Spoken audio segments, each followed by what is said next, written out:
What up, everybody? I'm your host, JP, and this is my co-host, Josh. Hey, everybody. And welcome back to another episode of the Film Bros podcast.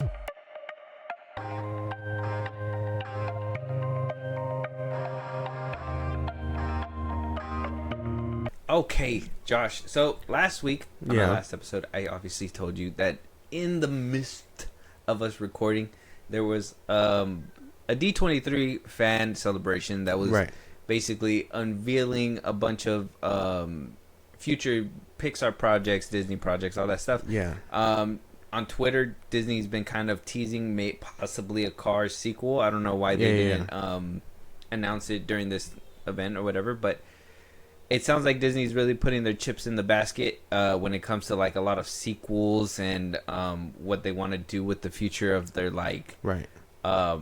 IPs and whatnot. We got the list here. We obviously, like I said, we couldn't break it down at the time because we were in the middle of recording. They were in the middle of doing the junket, and we just didn't have the time to go ahead and wait. We don't run on Disney's time. No, we run on the Film Bros time. That's clearly. Right. So we'll go down this list, kind of see the details that we can get, and kind of comment on it, and then we can go ahead and just start moving on. First things first, we got Toy Story 5, new characters and plot details.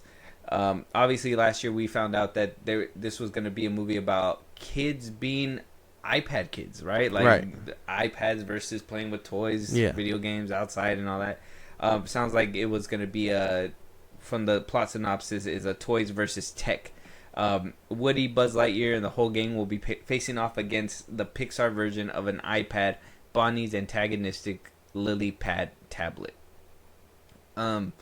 Which is, I think we talked about this a little bit, but I mean, strange. Your take on it? I mean, it's kind of like a modern touch, right? Like that's what kids are challenged with nowadays, right? Yeah. I know my kids don't go outside. Well, yeah. Well, yeah, but I mean, that's just, I don't know. It's fun little commentary, and it could always be that little rivalry, but I don't know. Are they gonna show what the kid goes through in that aspect, or are we just gonna see the toys breaking all kinds of electronics? What's the goal here? Do the toys talk on their own?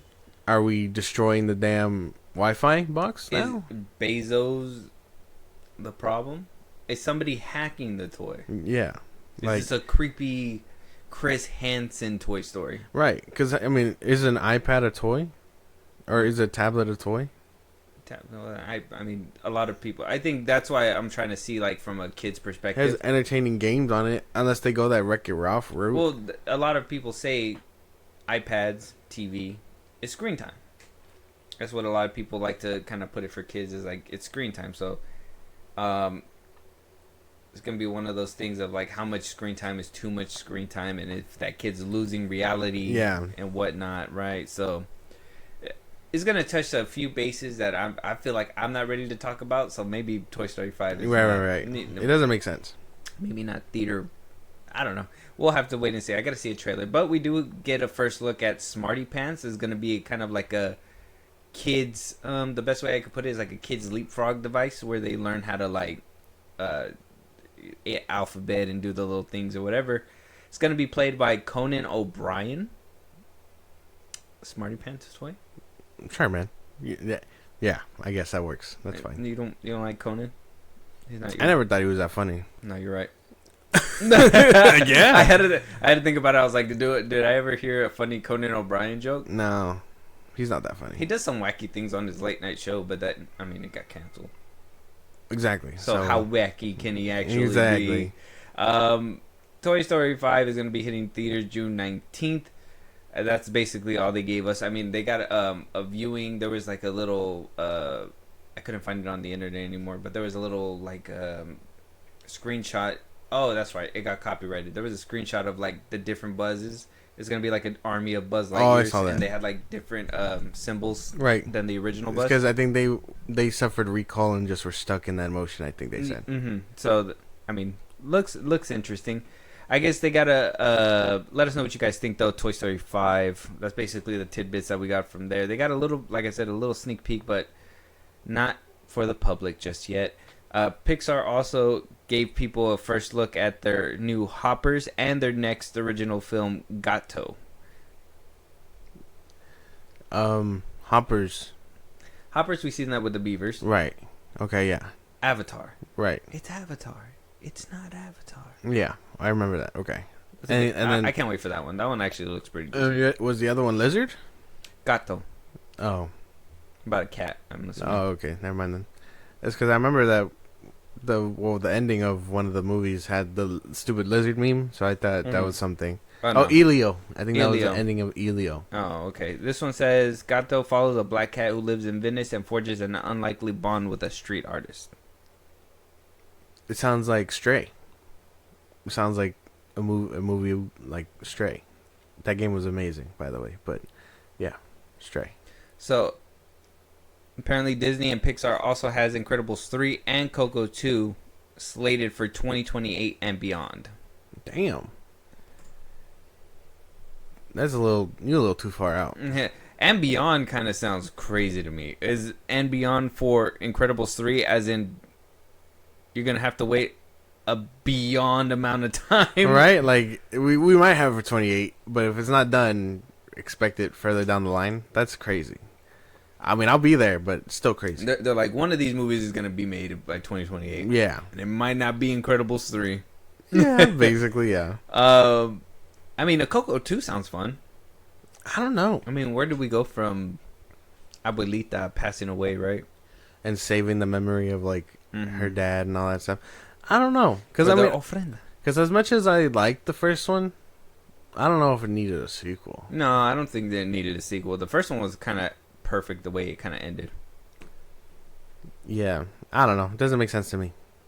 Incredibles 3 needs to happen immediately. So let's fast track that one. Yeah, the one that actually needs a sequel is Incredibles 3. Yes. Let us know what you guys think. Hoppers, obviously, we watched the trailer. It looks good. That one looks good. Gato sounds interesting. I don't know how much, it sounds kind of like a Ratatouille. Yeah.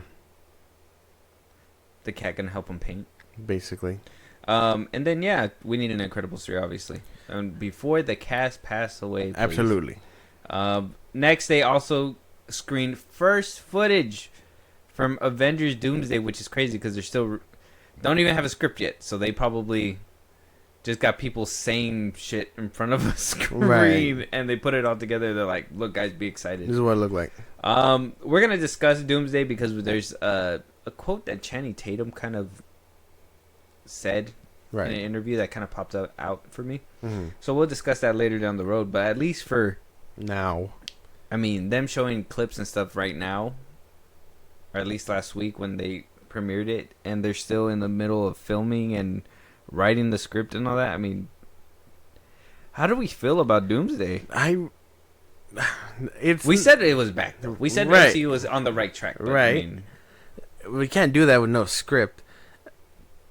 I don't know. You would think it'd be a fucking cakewalk. Like, these heroes aren't going to get very much screen time. None of them are very much going to grow or whatever. Mm-hmm. So you would think that, like, you would just pull them all together to stop this one threat. But no, I think they're weaving through things that they didn't plan on weaving through. And so they're like, oh, wait, but we said this about WandaVision. And then we said that about Homecoming. And then we said this about this. So it's like, you gotta remember all these things, like the nexus points, nexus beings, anchor beings, whatever the fuck. And so that's why they're probably struggling, because the multiverse is a messy bitch. It's just so convoluted for no reason. Yeah. I do think they are kind of rushing it.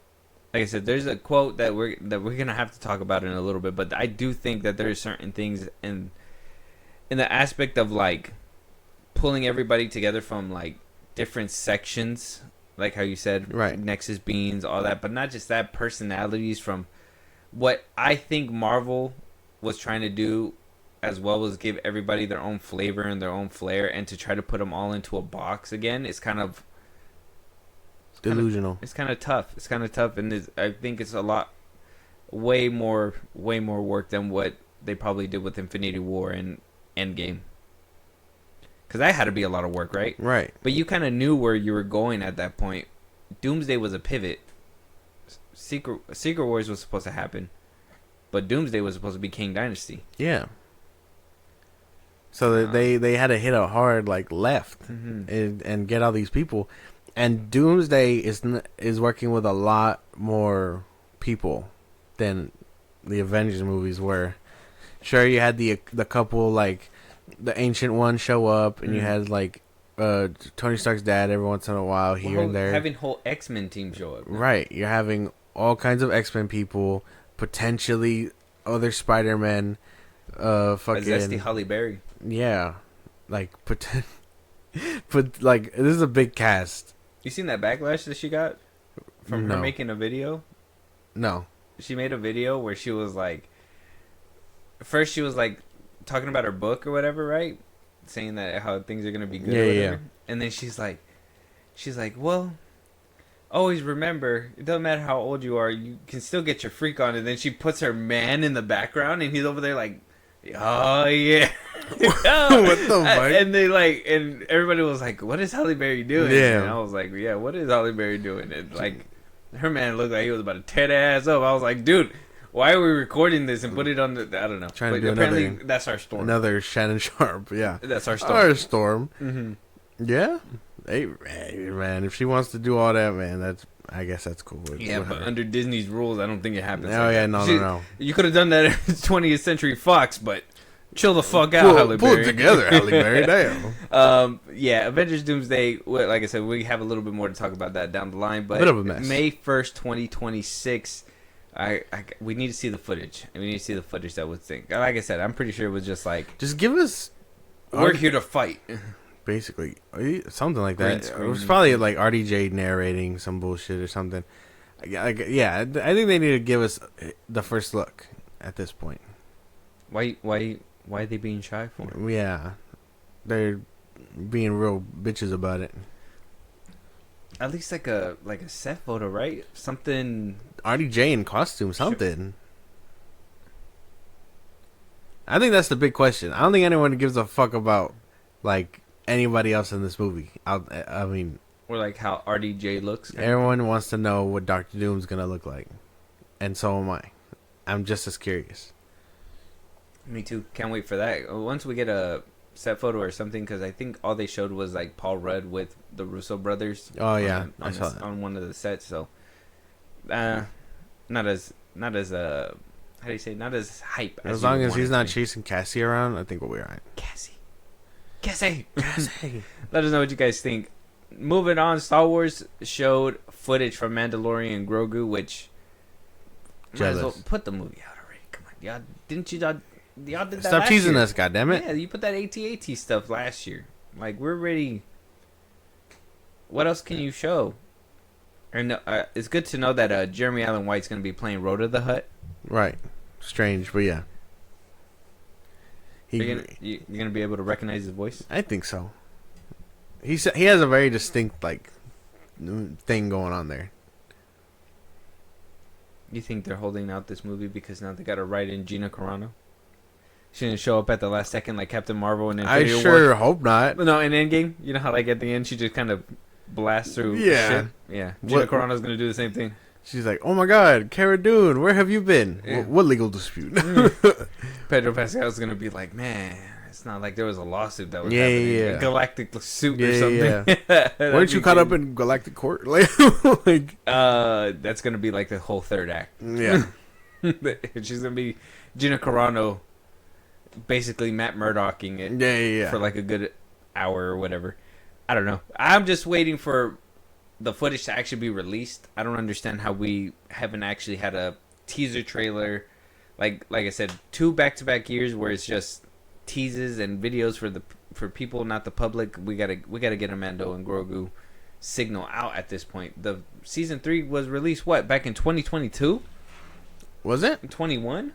Oh yeah, it has been a while, yeah, since they greenlit that movie, and then Ahsoka came out. Oh, it came out 2023. Yeah, We're in 2025. yeah, and then Ahsoka came out. Been 2 years. Mando and Grogu is set to release May 22nd, 2026. It'd be 3 years. The timeline looking bleak for Star Wars March, movies. April, May. Yeah. It'd be 3 years. So we're getting Supergirl, Mando and Grogu, Spider-Man, Mm-hmm. Toy Story 4 or Toy Story 5, all kinds of Avengers Doomsday, Hoppers, right? Hoppers, Yeah. and the March 6th. Gato. Gato, that's June 27th. It's a lot of movies. We're gonna be eating good now that the SAG strike gave them a good. They gave them some good time to think and see where we're going. The SAG strike had nothing to do with it. They're still not writing scripts. No, SAG strike, and then on top of that, Disney seeing the numbers and how like the ship was just not turning around, and now all of a sudden they're gonna cater more to like the male audience and stuff like that.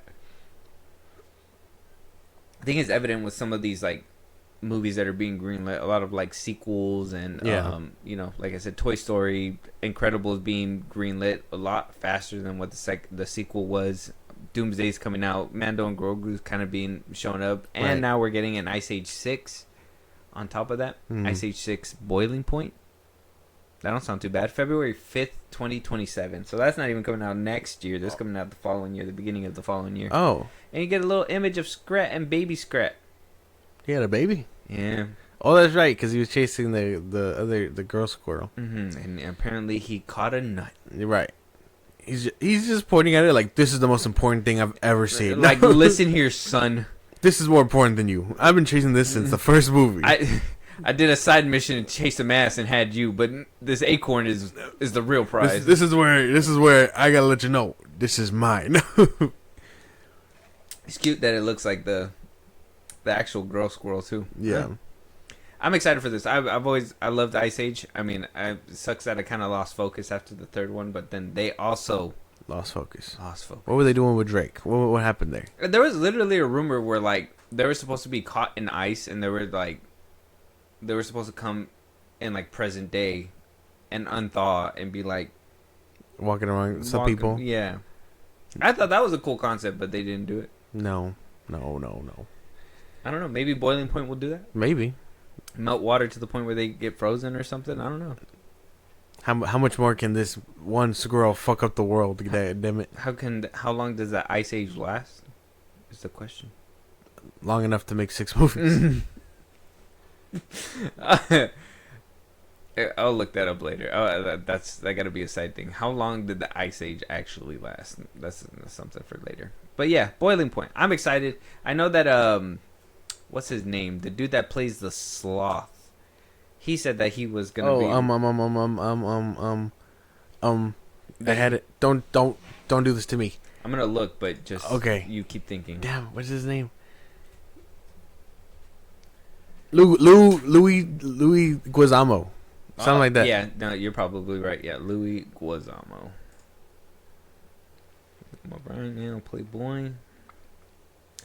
John Luke Guizamo.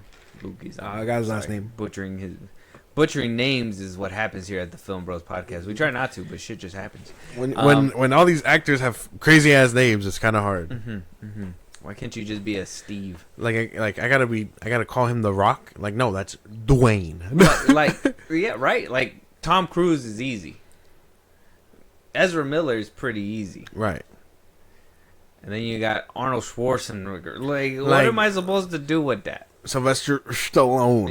Stallone. What do you want me to do, bro? Chad Stahelski. Yeah, like these people are built ridiculous. Obey Noy. Like, I'm sorry. Crazy ass names. Obey whatever. Yeah. Zack Snyder's so simple. James Gunn is pretty simple too, but I mean, yeah. Sorry. Trigger. God damn it. Moving on. And we got an original film called Hex, releasing November 25th, 2026. The film centers on an oddball teenager and his mother. When a pair discovers the teenager's weirdness is actually hidden magic, they're transported to a brand new magical world. Do we have a trailer for this one?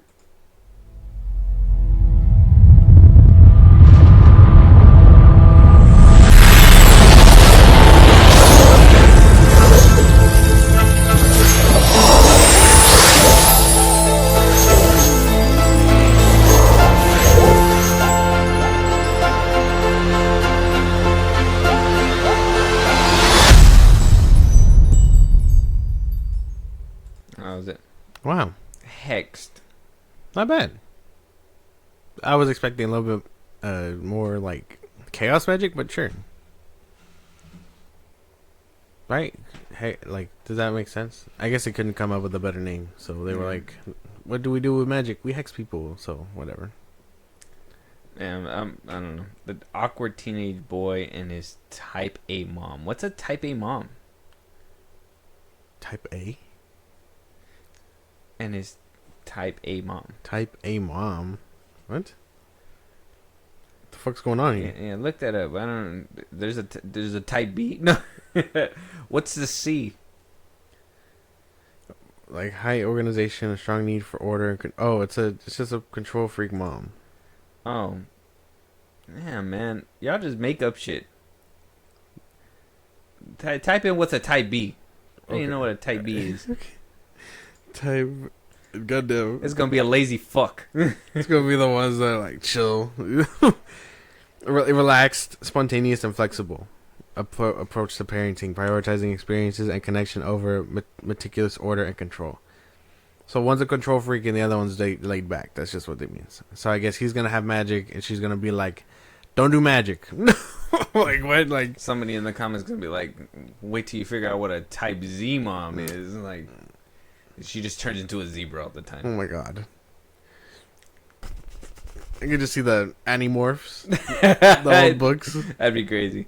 Yeah, I don't know. That one kind of side tangent on the type A mom thing, but I mean, I guess. Okay, so she's just over strict, and the kid's gonna be a little weird and lazy and shit, and she's gonna be like, "Well, no," and you gotta get your act together.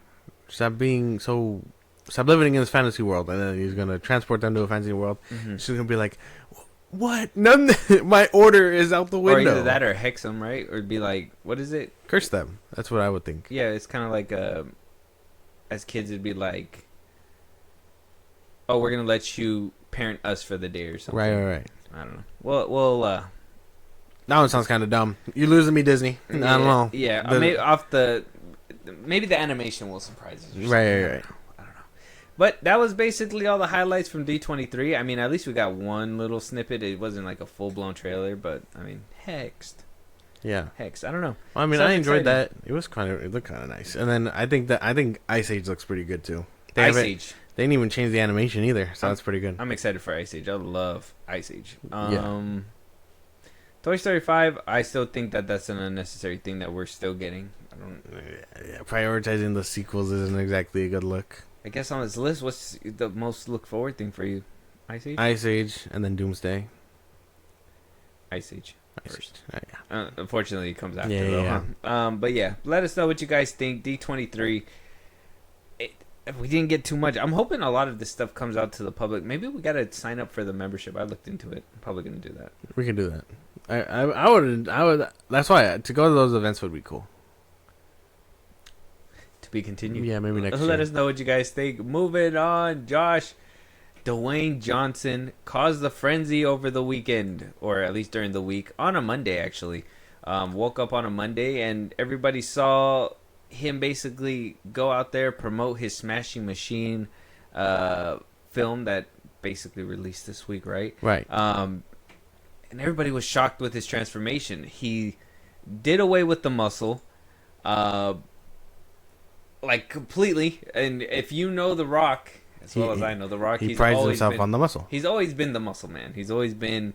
I think Black Adam was like his like triumphant thing where he was like, no padding. Yeah.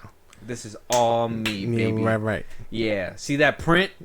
I did the roids for this. Yeah, that's basically it. So, I mean, this in and itself caused people to be like, is he sick? Is he blah, blah, blah. Nobody actually thought, like, he would transform his body because this is never... We're going to get into, like, his comments and stuff like that and why all this happened. Yeah. But, I mean, what did you think when you saw this? Were you like, is he sick? I didn't think he was sick. I mean, I figured it was just a logical thing. I mean, somebody probably... Like, I have two reasonings. That somebody probably told him, like, hey, man, you are damn near 50 years old, bro. You got to lay off the shit. And he was like, okay. That, and then, well, comply that with his acting career. So it's like, hey, Why not reinvent myself? And now this is what he looks like. Kind of gross, actually. Gross. He needs a beard. He looks like that scene in Black Adam before he gets his He gets powers. all frail and stuff. This is him. This is before Black Adam. Like he should have. He looks like a fish off SpongeBob. He's built so weird. He needs a beard. He needs to grow a beard. He needs to put something His on neck his face. is still muscular. That's why still has like that muscular neck. I guess he doesn't know how to lose that. Yeah, that doesn't go away as quick as everything else. So all this still needs to kind of deflate. Shrink. Yeah. But yeah, so I thought he was. Well, first thing that popped in my head was obviously he's doing this acting role stuff and everything, and I was just like, okay, well, he's just probably, he. It didn't at first. It crossed my mind for a second, but not to the point where I was like, all right, I believed it until I seen this video. Right. But the thing that crossed my mind was like that he's taking his acting job seriously now. Yeah. Like, a lot of actors transform their body. Even Dave Bautista, he let go of his muscle. Right. And he was talking about that like it was a compliment. Mm-hmm. So like, there's a lot of like, how do you say, factors. But my biggest one was that like I think Black Adam just, in my opinion, I think Black Adam hurt him. And I'm gonna let you listen to this little piece of commentary that he gave during his rollout here. He's basically, in his own words, to me it sounds like he felt like he was in a pigeonhole. But let's listen. And I have for a long time.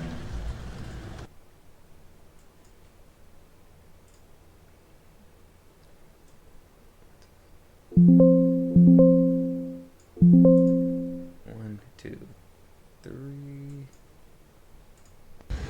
And I have for a long time wanted this. And, we have talked, the three of us have talked for a very, very long time about, when you're in Hollywood, as we all know, and it had become about box office, and you chase the box office. And the box office in our business that we know is very loud, and it can be very resounding, and it can push you into a category and into a corner, and this is your lane, and this is what you do, and this is what people want you to do, and this is what Hollywood wants you to be, and I understood that, and I made those movies, and I liked them, and they were fun, and some were really good and did well, and some not so good, but I think what I did realize is that the most important thing, I just had this burning desire and this just voice that was saying, well, again, what if there is more? What if I can? And a lot of times it's harder for us to, or at least for me, sometimes to know what you're capable of when you've been pigeonholed into something. It's harder to know. So he actually said it. I thought you were making shit up, but he actually said pigeonholed. The bro was hurt. He was definitely hurt by Black Adam or something. I think it was Black Adam. I mean, Now that's what it would look like. I got a theory. Because right after Black Adam, he signed up for the Smashing Machine, and then I'm sure he did like 1 or 2 movies before that. I mean, no, he was filming Moana and all that. So I understand. Yeah. So I mean, the best way that I could see it is Black Adam really did crush him, right? Where he went and what I think he naturally went up and burnt himself out. Right. If that makes sense. So like he started humble and did his thing, eventually got his production company. Yeah. Started running productions and really chasing after it and becoming the people pleaser. Yeah. That's one thing too. He was if you notice, he's always been for the fans. The fans want it. Even bringing back Cavill, fans want it. The Rampage movie. Oh, fans want a Rampage movie. And I mean, did we? Nah. I mean, it was fun. It was a fun movie, but I don't think we wanted it, right?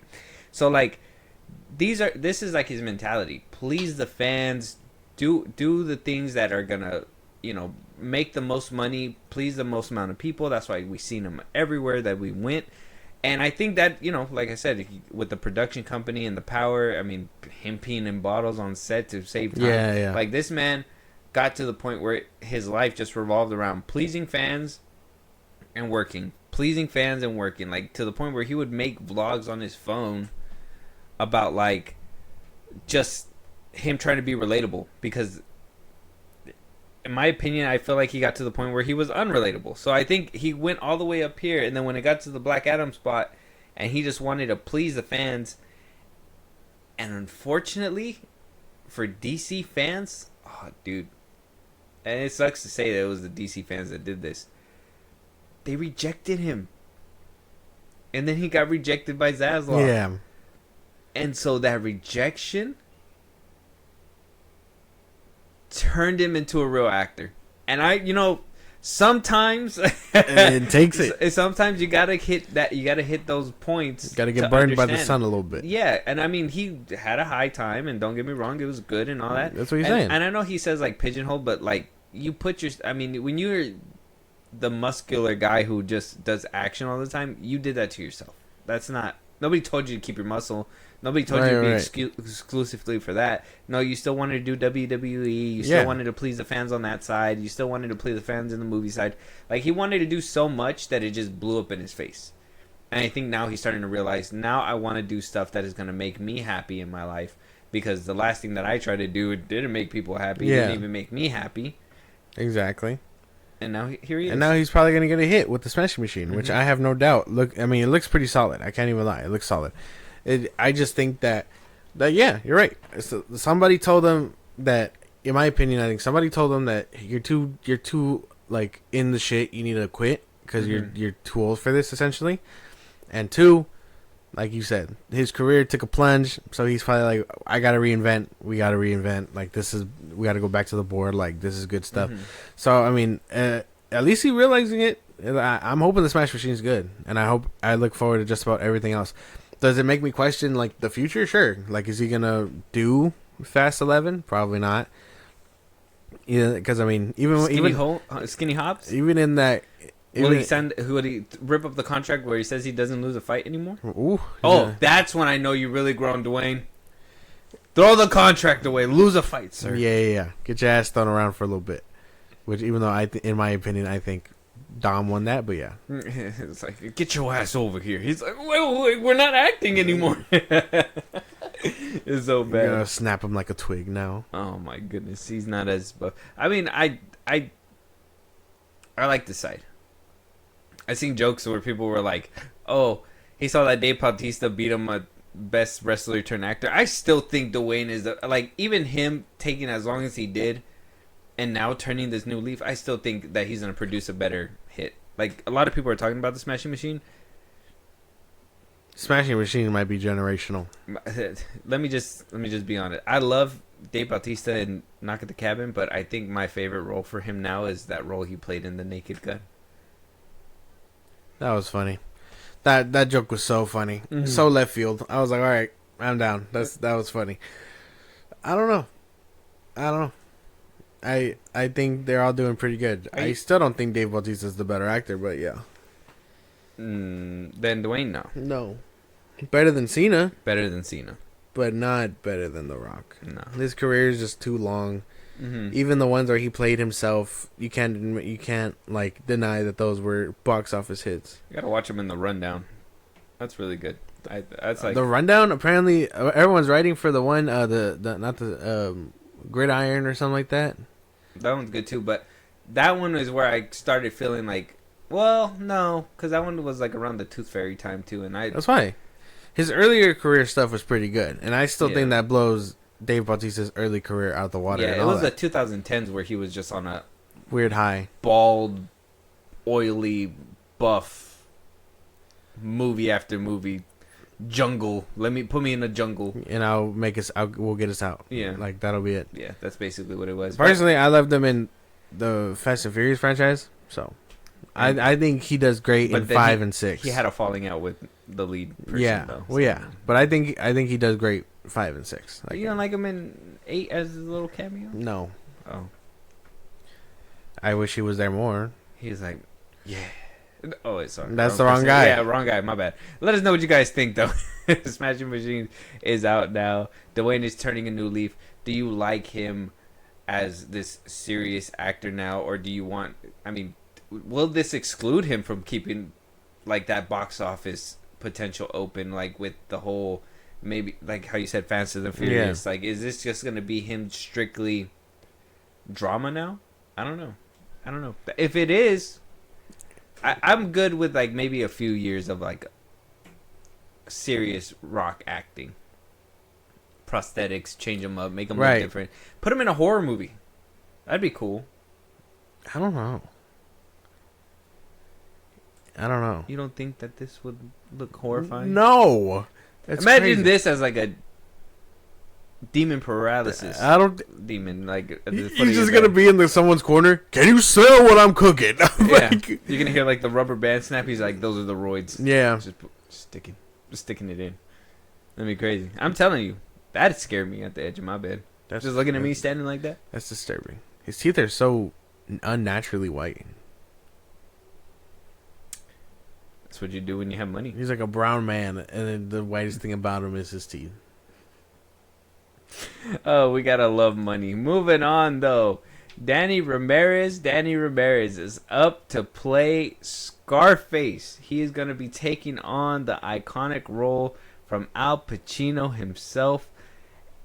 They're gonna be taking this reboot to a whole nother level. They're gonna make sure that we actually have a Latino actor. We're gonna have a Latino director. I believe the director is gonna be I just had his name. Tom Culver. Tom Culver. That doesn't sound Mexican at all. That's a lie. So apparently they're gonna be making a new. Oh, actually he is. Oh wow, Tom. They call him Tom. Yeah. But yeah. So apparently they're gonna be doing this Scarface reboot. About time. I thought we were gonna have one a long time ago, and I thought we were gonna have like. To be honest, when Narcos came out and Pedro Pascal was in Narcos, and Yeah. I thought he was gonna be our next Scarface. Mm. Glad that didn't happen, Right. but somebody else would have been cool. I don't know. This is like a timeless one, so I don't know. Danny Ramirez playing him. I'm not sure. I mean, I've only seen him in Captain America and in The Winter Soldier and stuff like that. So I mean, I don't know how much of a. Where does he come from? Does he come from like what is it? The Karate Kid show? Danny Ramirez? Yeah. I'll tell you right now. Hold on. Have we seen him in anything else? I don't know. For him to do Scarfaces. Okay. He was in Top Gun Maverick. He was in the Captain America and all that stuff. He's gonna be in Doomsday. Look Both Ways. No Exit. Oh, he plays Manny in The Last of Us. Valley Girl. Winner. Giant. Silo. He's done a lot of like straight to streaming stuff. Tone Deaf. Yeah, I remember him in Top Gun. He didn't die in Top Gun, did he? No.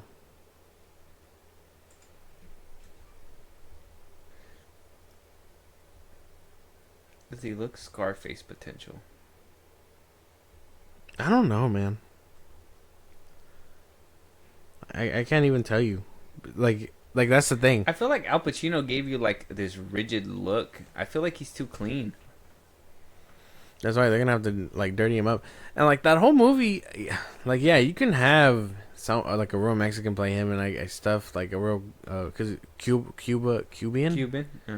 or Cuban, that's right, Cuban. right, and like you can do that for sure, but I don't know.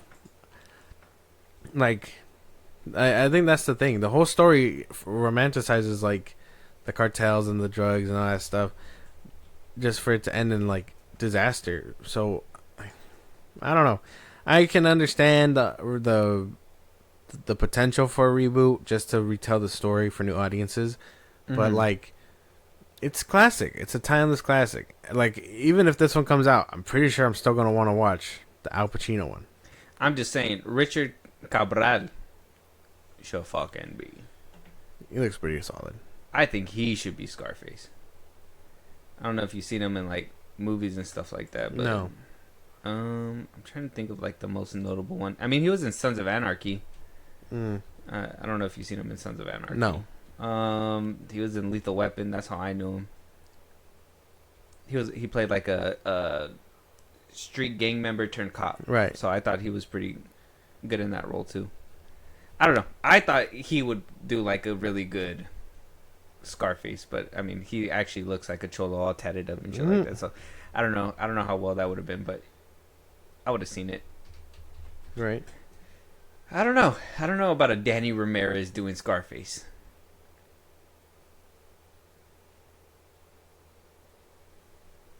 I don't know. You don't have another pick? Another Latino pick, maybe? No. Oh, he was in End of Watch. Oh, yeah. Mm-hmm. Walk of Shame. Yeah. I mean, I don't have another one, no. I thought I did, but no. None of them, like, Glenn Powell. No. ring the bell. Sorry. Yeah, he's just gonna be competing with a timeless classic. That's like trying to remake The Godfather and all that stuff. Like, I don't know, because those are classics. I mean, can you remake The Godfather? Probably. You just need you need somebody who could sell it the way that they sold it, because you can't. A lot of the times, Wasn't that also Al Pacino? it was Al Pacino, Robert De Niro.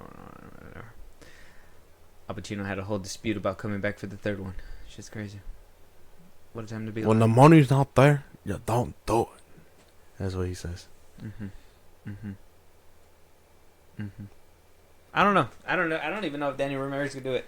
But if he does, though, Scarface, a modern Scarface is necessary. Like I said, I thought we were going to get one in the 2010s. Imagine if we would have had one in the 2010s. We probably would have had like it would have probably been like one of the Nightmare on Elm Street kind of movies, like just a monstrosity to people. Right. Yeah, that would have been a bad era. But I guess now they're ready to tackle it for whatever reason. with Danny Ramirez, out of everybody. The most cleanest Mexican you know. That's what I'm saying. Like, he just, not even Al Pacino looked like that, though. Like, he seemed like, I don't know. That's just maybe a personal thing. Let us know what you guys think, though. Moving on. Will Smith and Jada Pinkett Smith signed a Westbrook deal to Paramount. Like I said, Paramount is making money moves. They've been snatching up shit like crazy. Oh yeah, since we last talked about it, during the week, they got the COD rights. They are now officially going to be making Call of Duty movies. Right. Now, this is where things get interesting. Because Willie Smith signed a first look deal with Paramount Pictures. Okay, now this is not a guarantee. This is just my brain moving, because it's literally announced in the same week, literally a day after another, or probably the same day, just hours apart. Will Smith's Westbrook is going to be doing a first look deal where they're going to be focused on creating global 4-quadrant theatrical films that have potential to launch franchises that are based on pre-existing IPs. Whoa. Will Smith is expected to star in films and Jada Pinkett Smith is also expected to produce them. Oh my god. Paramount said that 2 projects that are already in development: Sugar Bandits, a thriller that is based on a book by Chuck Hogan called Devils in Exile, and there's also one called Rabbit Hole, with the Dune screenwriters attached to it. So they're going to be doing that, but to hear that they are also going to be working on pre-existing IPs to make into franchises. Right. A third slot for Call of Duty does not sound too far out of the realm for what I think Paramount is trying to do. I don't know. That's just me speculating, though, but this is, there's a lot of information. What do you think? You think we're getting, well, I think we're getting Will Smith as Captain Price. Yeah, you think we're getting Will Smith as a Call of Duty character. And then imagine the money that is going to rake in when they put him on Warzone. Right. If the fucking finisher isn't him just slapping the shit out of the dude, yeah, keep it. I need to be called keep my partner's name out your mouth or something like that. Yeah. Oh yeah, Just, like when it slaps, keep my name. Smack the dog shit out of him for thinking he can, shoot me and all that stuff. I don't know. You might be right. Either that or Will Smith is looking to do something else. But the stars are aligning for him to being caught. I can feel it. You're right. I know he had a deal with Sony for like the longest, so this is kind of like an interesting move. Then they probably fell out. Mm-hmm. And Paramount being part of it is it sounds cool. The only way that I think Will Smith can possibly do something like this is if Michael Bay is attached. Put Michael Bay, Will Smith in front of a camera for Call of Duty. Let him work. I don't know if you heard the rumor that apparently Steven Spielberg's pitched. Oh yeah, I heard about that. And they said no. They said they got spooked by Spielberg because he wanted final say on the movie. They were like, "What are you gonna do?" And he was just like, "I don't know, whatever I feel." And they were like, "No." They're like, "Sir, get the fuck out of my office." Yeah. I know you're Steven Spielberg, but not these days anymore. Yeah. It sucks. Go make another Jurassic Park is what they would have said. Isn't the last movie Steven Spielberg made was just a movie about Steven Spielberg? No, he did Ready Player One, and then he produced a lot of stuff. No, he did that Spielberg movie. Did he? He made it about himself. About his life. If no one's gonna make a documentary about me, it might as well be me. Yeah, he made a movie. Who about better him. to make the camera work move like me? Like. Yeah, I'm pretty sure. I think he directed. I don't know if he directed his own thing. What's it called? He produced a lot of stuff. He doesn't really get behind the chair anymore. Yeah. He has a lot of producer creds right now. Producer. Oh no, maybe I was tripping. I thought there was. No, there is one about his family. I literally just watched it.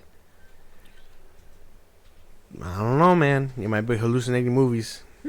Trying to cheat. You're just staring at the blank screen like, did you see that? Like, straight tweaking. Oh, The Fablemans. Oh, okay. That's what it was called. I don't know if he directed it. Let me see. He did. Steven Spielberg. I knew it. I wasn't tweaking. Just crazy. 2022 it came out. Okay. That's the last thing he directed, The Fablemans. And he's been producing everything else. Now he's working on Ready Player 2, Yeah. potentially. He made a movie about himself. Okay. So Nice. I knew I wasn't crazy. They call me crazy. But yeah. Steven Spielberg. They told him no, and Okay. now Paramount has the rights, and Will Smith is looking to do first picture deals. As long as whatever stops that man from making music, I think we'll be all right. How can you tour, make music, and act? Will Smith, tell me how. How are you gonna be in LA for a couple hours to shoot, Dude. and then across the states to do another one? He just bites off more than he can chew. Then he chews it. So does his wife. He pulled the grenade out the pin when he threw it. Like he's not supposed to do that. Like that's not how grenades work. Imagine a grenade just hits your chest. The pin's still in it. Yeah. Who's dropping me ammo like this? They just chuck the shit at you and it just hurts because of impact. It's like, oh my god, but it's not. It doesn't explode. Oh my god, dude, that'd be. Will Smith, you're a funny guy. Yeah. Such a dumb thing to say. He just has like a. He's over here. He's over here having a Call of Duty moment and everything, and then he's just in a brothel or something, and he just like starts rapping. He's like, no, he's like Big Willie's in the house. He's gonna have his gun right, and then the camera's gonna throw at him. He's gonna pull the grenade. He's gonna be like, wink, fucking throw it. Like that's not what you're supposed to do. Girls. Yeah, Dude, that's one thing about this too that kind of worries me is that like Will Smith attached to a. Like, is he still a draw with everything that's been happening to him, from the slap to the music to... I mean, here we are. he just needs to stop. He has to like go back to being like conserved about himself. He's trying to be that young Willie. Am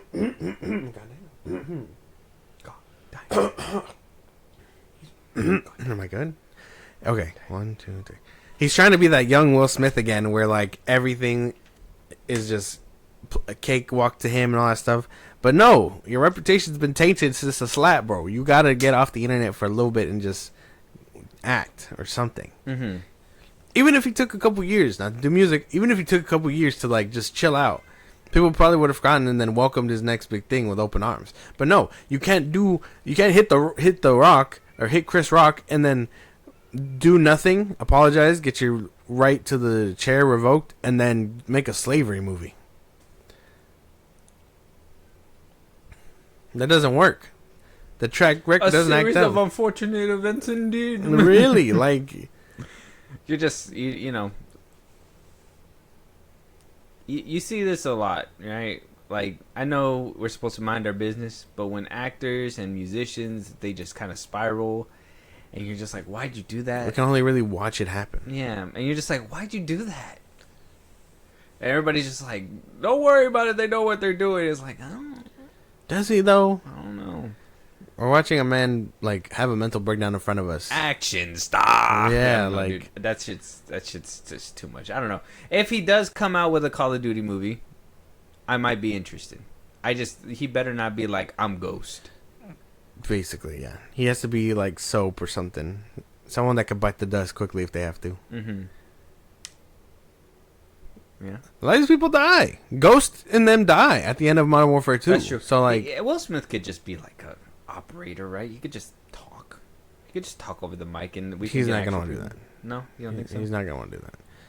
Have him be like, I think you had it right. I think okay, maybe not Soap because he's Scottish. British. Oh, Scottish. He's Scottish, but like somebody else, Price maybe, like someone like that.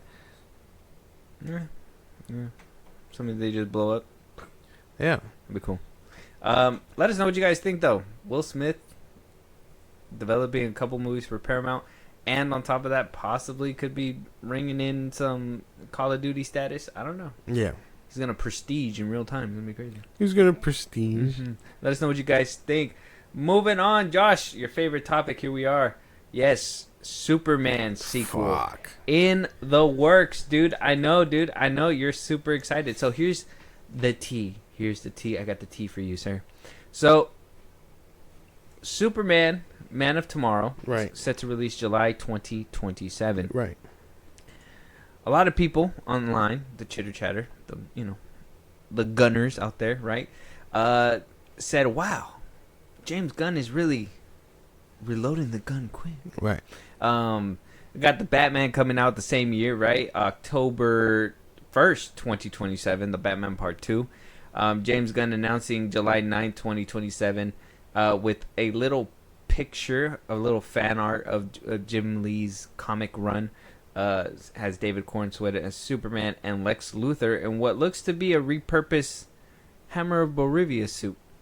I don't know. Most likely. What do you think about this announcement so far? We're gonna dive deeper into this, but we're going surface level first. I mean, I would say it's pretty quick. I mean, sequels happen, sure, but you're telling me you had a whole slate of things planned that you're putting on the back burner for this. So a whole slate. Yes, guys. Yes. I know what you guys are thinking. What happened to the Gods and Monsters slate, right? Wasn't a Waller show supposed to premiere before a Peacemaker show at one point, right? I don't know. James Gunn just seems to have an issue. Apparently, we got the tea as well of what may be happening in said movie. We're going to be having a lot of characters within said movie. From Hawk Girl, even coming out on social media saying "see you soon" with a poster of Hawk Girl and basically teasing that she's going to be in the movie. Apparently, this movie, according to Daniel Rickman, he's a known scooper as well, that Superman and Lex are going to team up in Man of Tomorrow. That Nicholas Holt's going to be a co-lead in this movie. That this movie is going to be an ensemble, that we're looking at Peacemaker, Lobo, Supergirl, and other people, which I have a list of other people that are also being rumored right here on my telefono. Green Lantern. We don't know if it's Guy Gardner or not. Right. It could be Jon Stewart. Jon Stewart. I said Peacemaker, Lobo. We got Supergirl. Probably some newcomers. Can't doubt that we're not going to see like Metamorpho. Right. Maybe see Joey a little bit older or something like that. You know, just to continue it off. Right. So, again, you know, I just got to point it out real quick. I don't know if he's directing it. He is. Hopefully not. Did he say he was? He's producing, directing, and writing. Okay, well. Again. Yeah, he said he was on the lengthy rewriting process right now, so that he's getting it prepped up and everything. This man cannot write a solo movie to save his fucking life. Put a gun to his head. Put a gun to his head and tell him to make a solo Terrifier, Mr. Terrific movie. Put a gun to his head, say, make a solo Mr. Terrific movie. Watch this man crumble at the seams. Right. He is just gonna be like, shoot me. I can't do it. You put me in a corner. Shoot me. This is my downfall. That's basically what he's gonna do. Put a gun to the gun's head. Are we can we just acknowledge the fact that we just can't get a solo movie out of this man at all? No, I can't, because it doesn't happen. He needs the people. His writing style is like, let me yell at other person so they can get my point and all that stuff. So yeah, no, of course not. Of course he needs a whole team of players. Someone let this boy use the whole toy chest, and now he's just fucking up everything. He couldn't do it to save his life, essentially. What do you say about... Okay, so let's just say he is a one-trick pony with making ensembles. Right. Now, some people are chalking this up, like I said, now we're going deeper than surface level, right? Right. Some people are chalking this up to what I've told you before, right? That, you know, he has a little bit of time, which is crazy because his run as DC head is almost over already. And he's only put out Superman and Peacemaker so far. Right. One theatrical movie. Supergirl's supposed to come out next year. Mm-hmm.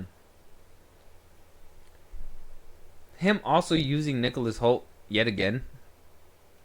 It's kind of fishy, right? You would think you would put him in the back burner for like about a movie, let him suffer a little bit, tease that he'll be back in the following one. Give us a different villain. Eventually build up to something that's supposed to be bigger. But he's just... And I know what you guys are thinking. You're reaching. No, dude. Listen to this. Didn't Nebula become a good guy? Yeah. They're trying to kill Gamora. Drax was a bad guy that... Oh, technically they were a team of bad guys, right? But like... Gamora was a bad guy. Yondu was changed. Yeah. Now we have Lex Luthor, who automatically changes and shifts. I mean, Superman's holding the screwdriver like he's helping him. And I understand that they're supposed to be helping each other. Like, I helped you put it together, Lex. Wink, wink, wink. Like, sure. I don't know. I don't know what this could mean. I don't even think Nicholas Hoult got the range to be pulling off an angry Lex Luthor. I didn't get rage from him. I got embarrassment, crybaby type. I like Holt too. Exactly. I don't know. I don't know if we got the range for that. 1A, 1A, 1A. And like, I know Lex is gonna be, his whole thing is like, oh, I don't want to work with you, but I will if the planet's in danger, so I can come out on top type shit. So, my synopsis, quick off of everything that you said, the bad guys are going to be teaming up to take down the superheroes or whatever. So, he's basically going to set the groundwork to prop Superman up a little bit too. Mm-hmm. So, he's going to be like, Lex, unfortunately, I need your help. And Lex is going to be like, if I get a reduced sentence, I will help. And so like we can make that happen. So now he gets a mech suit. he's probably at the end of the movie, he's probably gonna turn on Superman and be like, sure, I already got my freedom, like fuck it, or whatever. I don't know, something like that. But they're gonna team up and fight everybody else. Man of Tomorrow could literally, if James Gunn was smart, he's not. But if he was smart, Man of Tomorrow would literally be a story about Lex Luthor, and like him setting the groundwork to keep Metropolis like safe, obviously, but with like tech. He could be the Man of Tomorrow. Imagine something like that. Setting up the Legion of Doom in the background, right, while also trying to be a one-up to all these superheroes. Like, oh, Hawk Girl literally murdered this fucking politician in the last movie. I wouldn't do that shit. Yeah. But he's doing it in pocket dimensions and shit like that. So like that would make sense. And like, you know, then we get around to like things. Like I said, we're gonna get even further. Some people were calling out the name. Oh yeah, that was essentially what Man of Steel's sequel was gonna be called. Well, a lot of people were campaigning for Man of Tomorrow, right? Yeah. I know a lot of people really gravitated toward it, but I don't think a lot of people there wasn't a concrete thing. A lot of people were like Man of Tomorrow, though. People wanted to dub it. I don't know if that was him being a good boss and listening to the fans and being like, okay, you guys want this name and we're gonna put the name for it, or was this him being spiteful, kind of like how people saw it with the Mr. Terrific character? I would say, I mean, like a part of me wants to say spite simply because people still aren't getting what they wanted out of it. So if he's like, well, we can call it that, but it's not what people originally thought what it was. It's his version of Man of Tomorrow. It's not the same. It's not with Henry Cavill. Exactly. I mean, like, there was even that photo that was floating around with Jesse Eisenberg's character in a mech suit. Oh, yeah, the fan-made thing, yeah. I saw that. That was pretty cool. Doesn't look too bad. A repurposed Zod suit looks kind of hard. Yeah. But this one, he's probably just going to... You're probably right. He's probably just going to remodel the damn Hammer Baravia. Apparently, there's a deleted scene where they kind of alluded to that. Oh, okay. But... it made the cutting room floor to make sure that it was more cohesive. So, like I said, on surface level, this is a CEO pressing ahead, trying to make sure that they give you more DC content. Yeah. But in my head, all right, this is where things get rocky, and this is where I go into theory territory. So we're gonna have a couple of things to talk about before we let this kind of topic go, because this is gonna be, in my opinion, we're getting to the point where the future of the DC, like, I know James Gunn was like, well, I don't have to worry about whether or not DC lives or dies with my next movie or whatever. Yeah. Like, Superman was it, right? That's not true. I think he still needs to worry about his job when Zaslav sells, because I do think we have talked about it. Zaslav is looking to sell. But I never understood the angle of him announcing things and then just not doing it if you were going to try to make yourself look good. Yeah. This is where theories come in, and this is where, like, I find people that talk about it. Now, I do have that Josh dude in his side from the Den of Nerds that he's going to speak on this as well. But this comes from a Twitter account. I don't want to give it too much credit, so I'm going to go by what he said on this thing, and we'll see how much validity we can give it. Okay. Says here, Gunn has been trying to align his universe to the sale of WB, and this is why he only released a single film almost 3 years into a 4-year tenure. Superman went poorly, and he has WB lying their ass off to keep DC valuable for the sale, but a renewal hasn't happened. The renewal likely hasn't happened. This is an abbreviation. It says they are made a year before expiry usually. And WB has frozen his greenlight powers because that's something for new ownership to decide. Whatever he says right now is noise that will run again through a new owner when it comes to spending. Now he's putting everything into production because he knows the sale is coming and his position is going to be evaluated by a new owner. So he wants to throw a snowball down to the hill to scare a new owner from dumping him and stopping everything in motion. All the announcements that seem out of place and order is because they are reflected by the action of purchase he is hearing. Superman tanks. Supergirl will as well. He needs to sell the future now, even though he has no power to spend. The dude is essentially playing with hundreds of millions to position himself into an extension he is not getting because it will be up to new owner that will likely be in place by November next year. And IP terrors.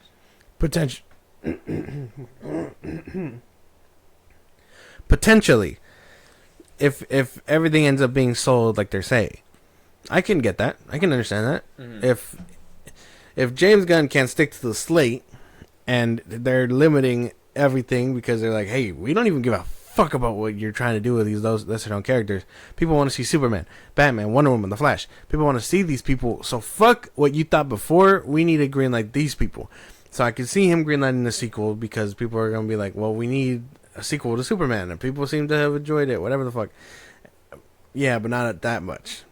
Especially not, like you said, like streaming. Mm-hmm. So he's just going to greenlight that. We still have no word on what a Batman sequel would look like, or a Batman Brave and the Bold would look like. We're getting Lanterns next year.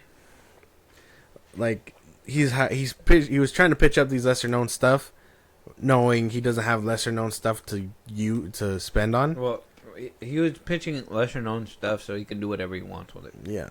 But now they're like, no, you got to fast track sequels. If you think these heavy hitters are going to sell with your name, mm-hmm. sell that shit. And I do think that's why he's struggling in making this an ensemble film as well. Because I think that, well, if he's going to put himself in a position to sell and say that I can draw in money, you got to do the same thing that you're known to do. Yeah. You got to do it again. But if you just do it again and you didn't even make that much this time, you're writing on the fact that, oh, this sequel's going to go somewhere. And if it doesn't go anywhere, it's going to tank. So, last but not least, we have Josh's take on all this. I mean, we do have, we did kind of read through this, but this is kind of his quick take on, like, what he thinks is happening when it comes down to the sale and stuff like that. I can kind of agree with some of his points, but maybe you disagree with the same points that I do. Of what could possibly be happening behind the scenes. Zaslav he just wants to sell this thing. He just wants to sell this thing and get out. And that's maybe been obvious from the beginning. Certainly obvious if you follow some of the steps, and then splitting the company, of course, to put like all the debt in the shitty company and make the other company more valuable to sort of like asymmetrically, avoid the losses is a weird one. And so what it seems like is Zaslav wanted a sequel. They don't want to make it a Superman sequel per se, but it's like a DC almost event film kind of a thing. And then they're going to have Batman, so they're going to have basically like the follow-up to Superman and Batman both in 2027. Hopefully get a lot of positive reception and make a bunch of money, and then sell the company to Paramount. Sell it to Paramount, and then Paramount's in control. And from there, I think you're probably looking at actually a much better, more cohesive DCU. I don't think Matt Reeves is going to finish his trilogy. I think he's just going to do that second film. I think Gunn will essentially at that point be able to create with Wonder Woman and with Batman. And I think also, too, like, I'm just going to be completely honest here. I think getting these characters away from Warner Brothers is good. I think Warner Brothers and DC has been a terrible match. I think that, especially for Gunn himself, who is a little just bit more, like, irreverent and wild and, like, crazy, I think he's a better fit under the Paramount guys. A little bit of the South Park energy comes to mind.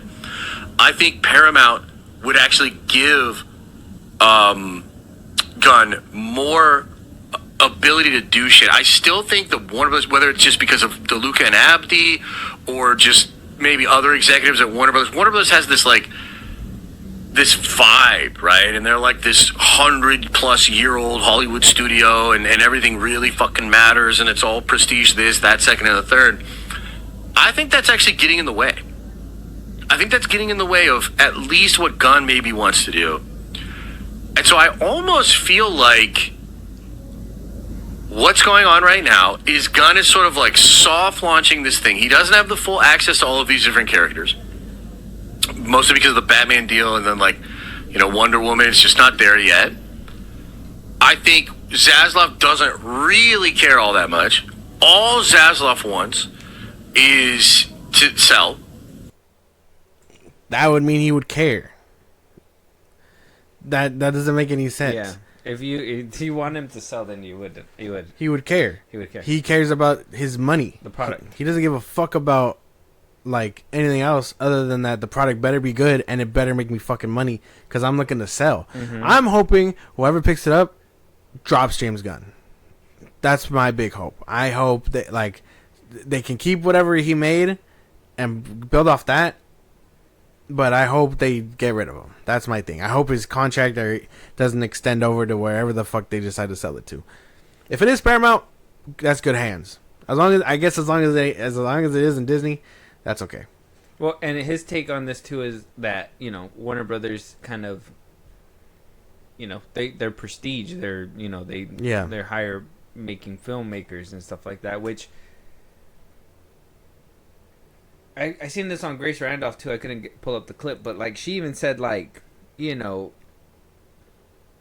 Gunn's verse right now is more of a small, cartoony, more MCU like film. Yeah. Where with Zack Snyder's, it was more epic in scope, grand. Yeah. I guess you can say, kind of in the same vein of what Christopher Nolan was doing with the Batman trilogy, and a lot of.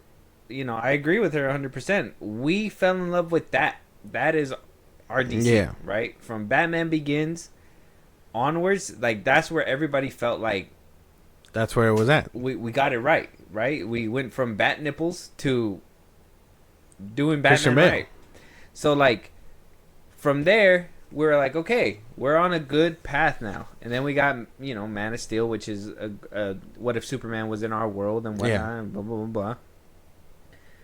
It was grounded. It was grand. It was nice.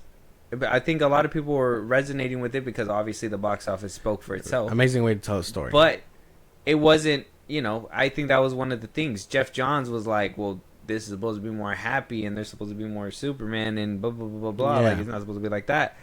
And Hamada was well, yeah, that's not how the comic books are. They got to be more like this, right? Or whatever. That's what the people are saying. But the box office was saying that no, the people that go to these movies want something grand, and epic, and in scale. And so, to move it to Paramount, will DC even be that good if they even double down on this or triple down on this whole how he said South Park energy, where it's hope not. Go ahead and put orgies in that movie or put this or whatever. You don't have to make it look as clean as possible, but make it look good where it's gonna sell. I hope that's not the case. Paramount should care about their movies 10 times more. WB at this point is looking for a quick buck, and they chose the wrong guy to give it to him. But that's all they're really looking for. I don't know. On paper, Gunn's a good pick. On paper, but in execution, we've already seen it. Yeah, $600 million does not move a company like that. For WB at its lowest, a $600 million is like chump change. It'll do it. It'll pay the bills, but we need billies over here. Mm-hmm. They are exactly like what WB was wishing for when Zack Snyder was giving them Man of Steel and all that stuff. Except they weren't broke.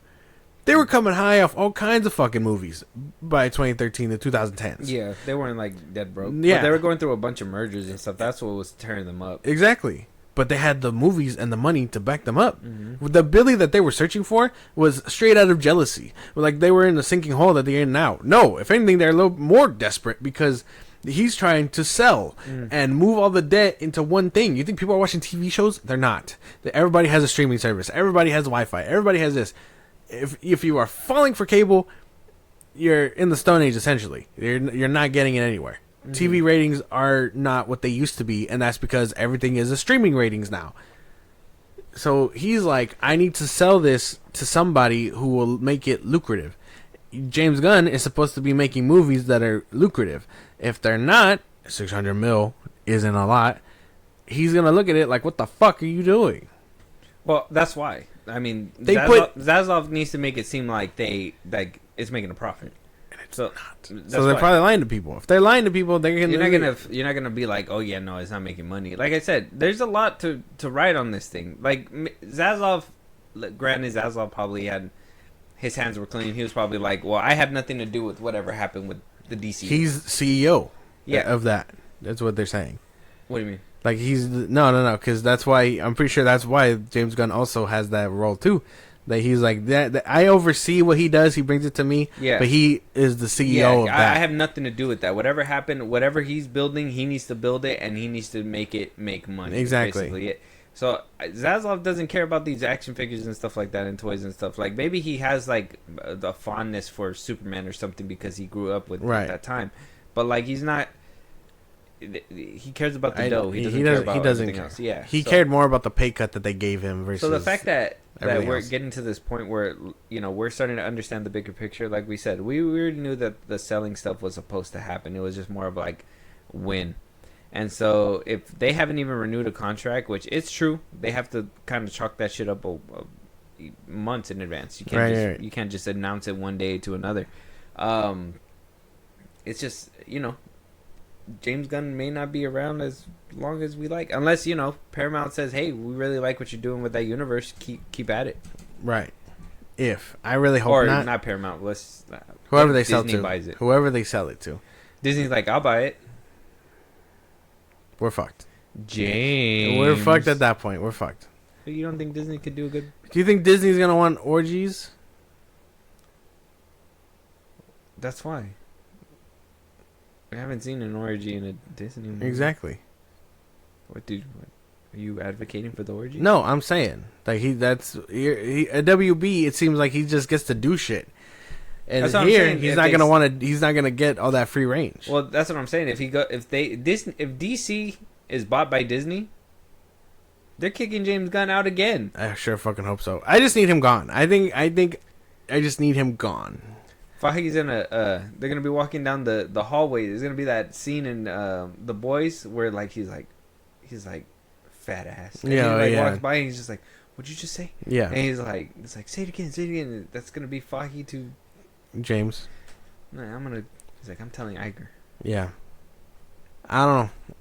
I really hope Paramount seems like the logical choice. All the movies they're making, I don't think they're to be slept on. Let's just hope Sony doesn't get it. That's all. Oh yeah, we're just gonna get villain spin-offs. One movie after another, once a year. We're gonna get a Sinestro spin-off. You're gonna get a rom-com that may or may not be connected to. There may or may not be a Green Lantern Corps. Yeah. I don't know. We'll have to wait and see though. Moving on. Let us know what you guys think. Man of Tomorrow is. There's a lot going on with Man of Tomorrow. That whole James Gunn thing, he's gonna be in the news next week. We'll probably have more things to open up, but as of right now, things look, in my opinion, really quick, before we completely move on, that James Gunn is kind of trying to keep the ship from sinking. And I know he was like popping champagne and saying that like, oh, we saved it, we don't have to worry about it no more. But I don't think he saved anything. I do think that there's still work that needs to be done, and I just think that he needs to just be ahead and don't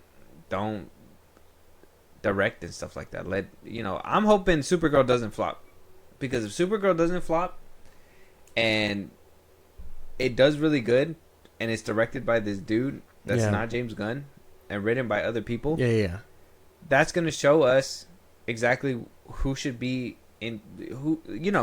Maybe James Gunn has a good direction, maybe, but his filmmaking and artistry is just not there. Like it feels too on the nose. Even when he did that whole scene where like the girl's driving away and he's like flying high with the whole rubble behind him and shit like that, like that wasn't subtle.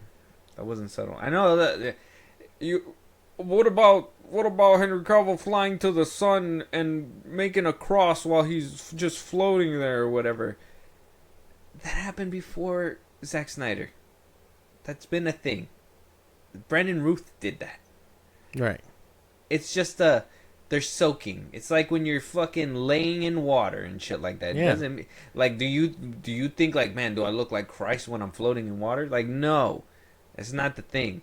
But when you put just him in a float there. position, but like dude was like watching the girl like drive away as he was just floating there trying like aura farming. I don't know. It's crazy shit. Because I'm a punk rocker. Yes, I am. Let me know. Hate Let me this know what song. you guys think. Moving on. Channing Tatum getting literally a cork in the mouth by the two Russo brothers. Like I said, we were going to talk about this a little bit more in depth because Doomsday seems to be a mess. Not a mess. A wire. Just a bunch of different tangles in a ball. And I feel like Channing Tatum coming out and saying exactly what's going on. Alan Cummings has been coming out and saying about like the CGI and stuff. We haven't heard much about the script and how the Russo brothers are kind of handling these different characters in their one film. Obviously, we were able to see how like they handled Spider-Man and all that. And I mean, some people say Civil War Spider-Man is the best Spider-Man to date. But, they're right. Brand New Day might change that. Who knows? So one thing that was told to him, or what he's saying that the Russo brothers did tell him, was that he was not going to be going full Cajun in this movie. He said that they want things to be funny, but they don't want him to go full Deadpool. They want to keep the drama and keep it tight. When Gambit gets serious, that's when he drops the Mardi Gras mask. Things do matter. Saying that there was no improv with the Cajun dialect, that it was very, very particular, that, he grew up on Mississippi, he was able to get it down, he said, but he's never done it, a little certain isms from the Cajun-y accent, but he said, and this is more important right here, it says, it was sort of a joke to make it intended to be unintelligible. Ryan would come up and say, I don't want it to know anything that you're saying on this take, so I just dialed it up all the way up. And then the others, he'd be like, all right, I got to understand what you're saying now. And then he would put it down. And he even says that he's been out, or he's now out for 6 months because of the fact that he hurt himself during a stunt. So, I mean, Gambit's not going to be around. He's not going to be as annoying. Kind of gives a little insight over like how Ryan Reynolds kind of runs his production too. But I do think that the Russo brothers kind of putting a lid on him kind of tells me that this is a push that not is necessarily that Anthony and Joe Russo wanted. Yeah. That this is something that Kevin Feige and Marvel said, put Gambit in this movie because fan service. Probably. Most likely. I mean, at the end of the movie, they set him up to do something else. So he's probably in the 2003 universe, getting acquainted with Rogue and all that stuff. I have no problem with it. Him being there. I liked his Gambit. If they're toning down his accent, that's fine. I know, like, I assumed that exactly that. It was just a joke. They were making fun of his New Orleans accent. I mean, even when you watch the damn X-Men 97, there's a big differentiate between what he's doing here and what they do. But you can still hear it. So if he's toning it down to where we can understand it and it's serious, okay. Because that's exactly what X-Men 97 did. So I'm down. That's fine. I don't care. It doesn't bother me that much. No. Doesn't bother me either. My thing is the how do you say? Kind of like the mashing, like I said, the mashing of different tones. Right? Will his Gambit be as received well with a different tone from Anthony Russo? Now, I mean, some people can argue and be like, well, this is Anthony Joe Russo. Like I said, that Spider-Man iteration to some people is the best. Yeah. If they make this Gambit not great, because the great part of him was just his comedic value to it. Because for me personally, watching him, I didn't think he was Gambit, right? I looked at him, and I was like, this is not It just seems like Channing Tatum cosplaying for whatever reason. Yeah. I don't know. Would that bother you a little bit or not? I don't think so. Because I like this Gambit. I like outside of the comedy stuff. That's what I'm saying. Like outside of the comedy Yeah. stuff. Okay. I liked him overall. Yes, he was a good laugh, but like when you take out all those like extra lines and all that extra stuff, I liked his action. I liked a lot of his action. He didn't get much serious talk in the movie. Yeah. No. A lot of it was. Ooh, I'm about to make a name for myself here. That's right. A lot of that stuff was like funny. It's meant to be funny, and it was funny. But I liked a lot of his action. I kind of am happy to get to see a different side of him for this movie. That's all. Interesting. Okay. Yeah. And let us know what you guys think. Yes, for me, it's just the mashing of different tones. Like I said, no script. A lot of the footage that was shown sounds like it was just, like I said, it sounds like it was just a lot of people just talking in place. Couple that with the mashing of different tones and working through it, to me, everything just sounds like Doomsday is becoming a bigger hassle than what it has to be. Yeah, than what it has to be. I don't know. I don't want to. I don't have enough evidence. I gotta wait. They just gotta bite off more than they can chew and chew it. Holy shite! Full circle. At that point, we gotta move on. We are moving on. Let us know what you guys think, though. Channing Tatum is gonna be capping the accent. So if you are a fan of the Cajun accent to the point where it made you laugh, and you can't see Channing Tatum without it, well, you might be a little racist. No, I'm just kidding. Just a little bit, and just know it's not gonna happen. Yeah. At least not in the next movie. Moving on, though, we have a new film coming out next Valentine's Day. So PSA for those that have a girl, Josh, this is for you to take your girl to a nice Valentine's Day movie. Wuthering Heights movie is basically what it's called. Wuthering Heights. Margot Robbie. Okay. Jacob Elordi. Oh. Okay. You're not a Jacob Elordi guy, huh? You're not. I don't get the hype. I don't get the hype. He was in your favorite show, Euphoria. Yeah, my favorite piece of that show is when he gets his ass whooped. Oh. But he's gonna be playing the Frankenstein and Guillermo. I know. I hope he does great there.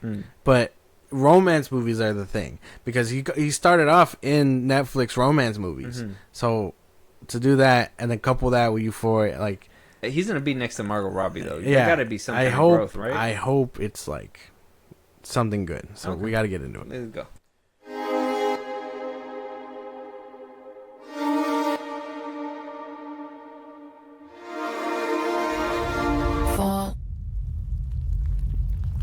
Falling. I can follow you like a dog to the end of the world. Fall in love.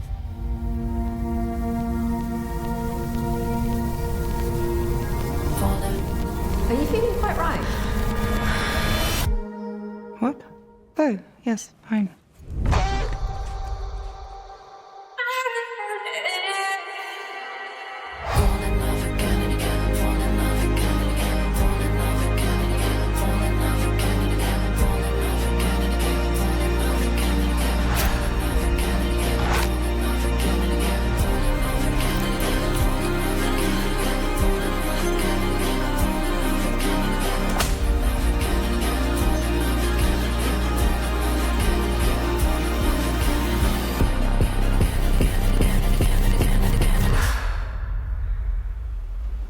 Do you want me to stop?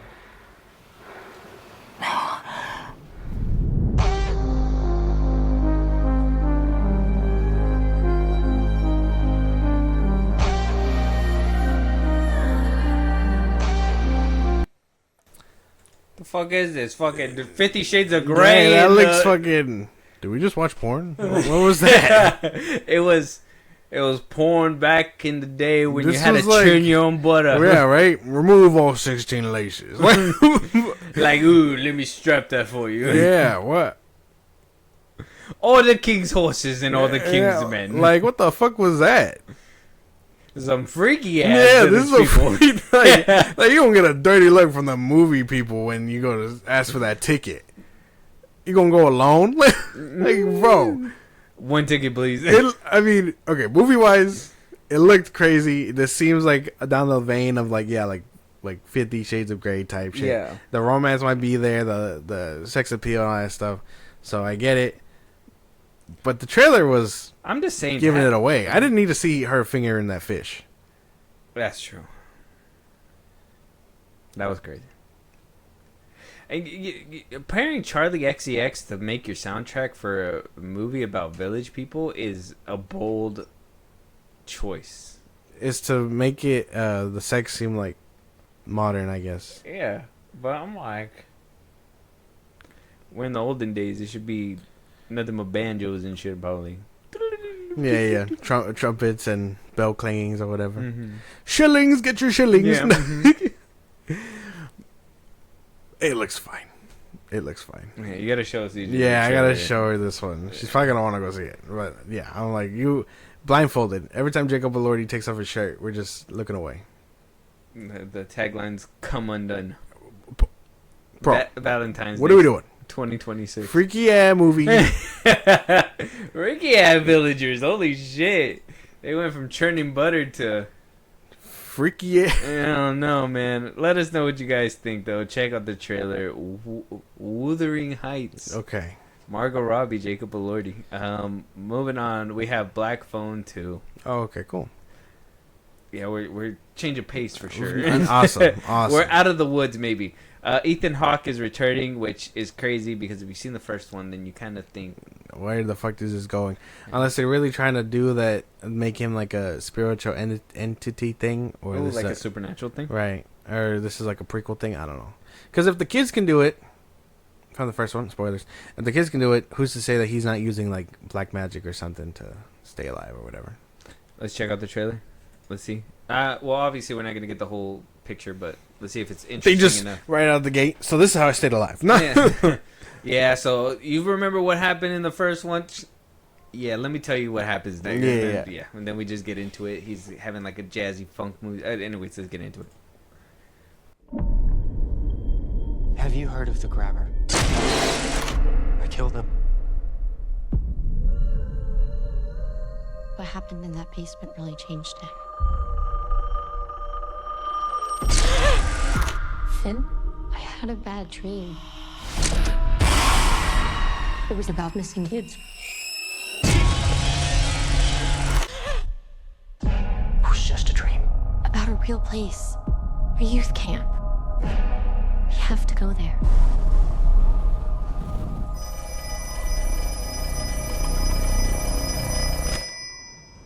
Hello, Finny.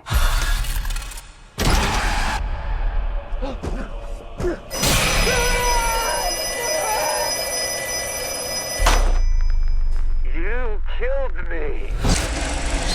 It took me a long time. But you of all people know that dead is just a word.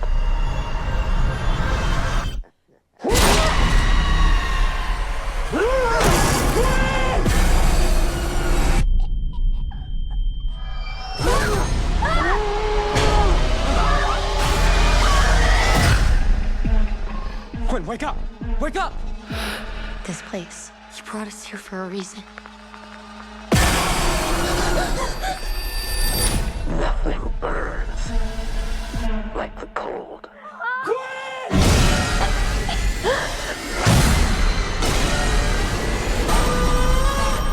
How the tables do turn.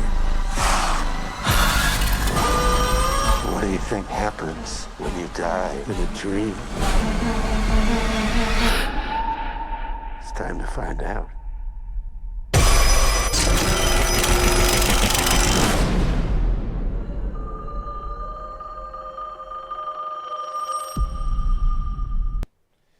Damn, move over, Freddy Krueger. Yeah, going full Freddy Krueger. That boy said, "You unemployed." That's what they saying. They said we don't need no more Freddy around here. It's time for Let's keep it the a buck Grabber. 50. The last time we heard that fool's name was back in 2013. Right. Not a lot of people. He's been out of a job, And the grabber said, vacancy? Not no more. Yeah. We taking it to the next level. It doesn't sound bad. I actually like the premise where, you know, if the exactly like I just said, if the kids can do it, why can't he? So I like that premise. Do I fuck with it being like a dream thing? Probably not. Because it's like a Freddy Krueger ripoff. Right. I was expecting it to be a little bit more real. So hopefully they explain that. But this looks pretty good. I do think I get the eeriness. I get the kills and stuff. It might be pretty cool. Like he preserved his body in ice or something. Yeah, how would In he have hell done or that? Who something. knows? Well, with the magic, like you were saying, right? So probably he did something like that where it was gonna preserve him eventually, so he can come back or whatever in this form. Which, like I said, it would have been different if it was like supernatural and stuff like that. But they're playing more into it, like if it's a dream thing. Right. And he removed. You might be right because he removed that mask. And I mean, if it was frozen to his mouth, I guess it would rip the skin off his mouth. It looked like he was coming out the ice and stuff. So You might be right. You might be onto that. He's probably like, hey, we got to find the body, his body or something. yeah, that'd be cool. That would be pretty cool. Yeah. I like it. It doesn't sound too bad. But, full preface, they kicking Freddy Krueger to the curb. We know y'all doing Freddy Krueger, bro. Like, Jason Blum, you're not slick, bro. You're not slick. James Wan, I expected more. Is Ethan Hawke going to be better than, what's his name? The original Freddy? Yeah. I don't know. He just got to be better than the remake Freddy. Right. Rorschach? Yeah, Rorschach. I personally didn't have an issue with them, but I know some people did. So People are crazy. Last but not least, we have Shell, starring Elizabeth Moss. Kate Hudson is also in this film. Okay, cool. Now, if you know who I'm talking about, I'm hoping you do. Well, probably not, because I think I tried to show you the movie that she's in, but I don't think you finished it all the way. But it was The Invisible Man. That's also a Blumhouse film. She's also in this one. I really like The Invisible Man that they made, and with her in it. That one's more of a, like, in the original Hollow Man, it was supposed to be, or The Invisible Man, it was supposed to be, like, obviously A stalker type. Stalker take on a toxic relationship, but that one actually put you into a toxic relationship. So I thought it was pretty cool. It was a unique way to kind of show you the toxicity and how it kind of spews into like all that stuff. So, but yeah, this one, she's gonna be coming back for another film. It looks like it's gonna be kind of horror-ish, but this is coming from Paramount as well. So, I mean, let's just jump right into it. I wanted to be noticed. Just have another person look at me and think that I was funny or pretty. I guess I just wanted you to look at me and see someone else. Cut. Sorry, I didn't cry. I think I should have cried, maybe. They're going another way on the movie. Someone who is younger. We're seeing new demands on talent to meet enhanced standards. Are you reading for this too? That's crazy. We want you to consider some treatment options. Zoe Shannon, the CEO of the largest wellness brand, promises to keep you looking younger forever. All I want for our clients is to free them of self-doubt and inhibition. See you on the other side. Initializing body scan. 3, 2, 1. You have a chance to achieve full potential. That's hot. The incomparable Samantha Lake. I watched every episode of your show. I wanted to meet you. Bon appetit. This is delicious. What is it? It's me. No. What's that? What's what? On your neck. I think something's really wrong. There's something she's not telling me. What is going on? Can I tell you a secret? I think.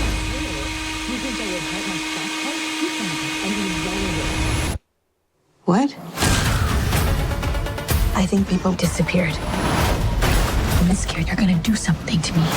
You're totally freaking out. How you look determines who survives. There's only so much room at the top of the food chain.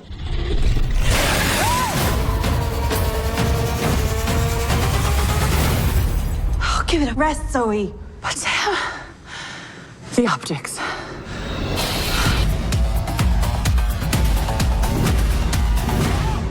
This is the goddamn substance. Oh my god, dude! Why are we on the same page with everything today? Yeah, dude, it's the substance. This is the goddamn substance. If you don't know the substance, fine movie, a lot of nudity. The third act gets a little carried away. This feels like the same thing. Oh, in case you guys didn't see this for the audio listeners, but they showed a goddamn crustacean, and you know what crustaceans do? They shed their shell. Put 2 and 2 together.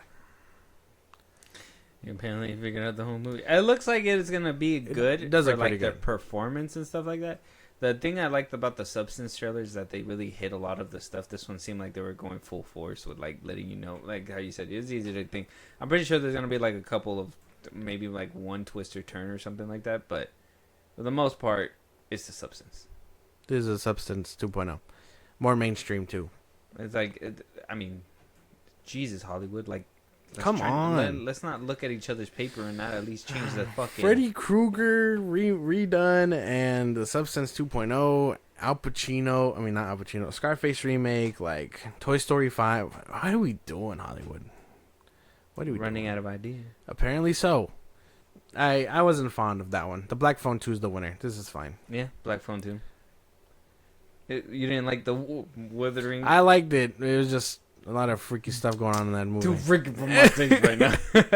Check out the Shell trailer. It's out right now. When did it say it's coming out? October 3rd? In theaters too. Wow. Yeah.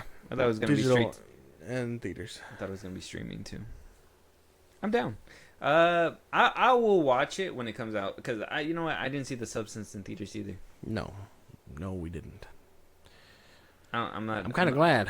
You're not fond in all that like body No. horror, huh? No. Yeah. I know that's like the new thing, but It's just not it. It's like it's cool. Like as far as contorting the body and all that stuff goes, it's very very eerie, very disgusting. It's just the way they go about doing it is very. The way Hollywood does it is very like it's played out. It doesn't feel like organic. It feels very like with The Substance. I liked it, and especially because they got like a actual prop. Yeah. And actually made them come out of those props and everything. It felt real and all that stuff. So like if it does do it, like it'd be different. But like, they just can't watch it. This is gonna get to the point where it's gonna be super popular and it's gonna become very CGI-y, kind of like the whole CGI blood and all that stuff. And yeah, I think the Best wants to do it together. Does it pretty cool. And then I thought like I always say it, but when I saw Evil Dead Rise or whatever, I thought they were gonna skimp out on the ending, but no, it was all of them bundled up into one. So I was like, okay, I can get behind that. That looks scary. You sold me on it because the whole movie was egging you on to that, and I thought they were gonna chicken out, but they didn't. They full sent it. So I was like, okay, those are the only 2 times where I thought body horror was pretty like okay, but now you're reusing the same shit. So. yeah. I thought, I was alive in a time where the scariest body like contorting was like in Harry Potter, when they just like travel. Oh yeah. You know, like when they're like swerving through people, and I'm just like, wow, oh my god, it's so bad. It's so bad to do all that. Why would you even travel like that? Harry and Voldemort, when they like contort in the last one. Oh yeah, and they get together and everything. Yeah. That shit's crazy. I gotta rewatch this. It's almost that time. Yeah. When I'm with my wife. All right, we'll get into that later. Let us know what you guys think. That is our last topic, though. Any topics, any movies, anything that we should be talking about that we haven't spoken about that you want to hear, any TV shows. We are going to be getting around to the Peacemaker TV show, and we're going to have a couple movie reviews lined up for you guys as well. You want to hear your voice on one of these episodes? Josh, let them know where they can do all that. Twitter, TikTok, Instagram at FilmBros Podcast. Post on episodes are up. Getting hits up there for news and movies you want us to cover. Buzzsprout link to the social I just gave you. It's like a Patreon. You subscribe to help the show grow. Greatly appreciate it. Listen to us anywhere you get your podcast at FilmBros Podcast, Spotify, YouTube Music, Apple Podcasts, again, wherever you get your podcast. Be part of the conversation. Twitch at FilmBros Podcast, and when it's all said and done, subscribe to our YouTube at FilmBros Podcast. And with that being said, we'll talk to you guys on the next one. Talk to you guys later.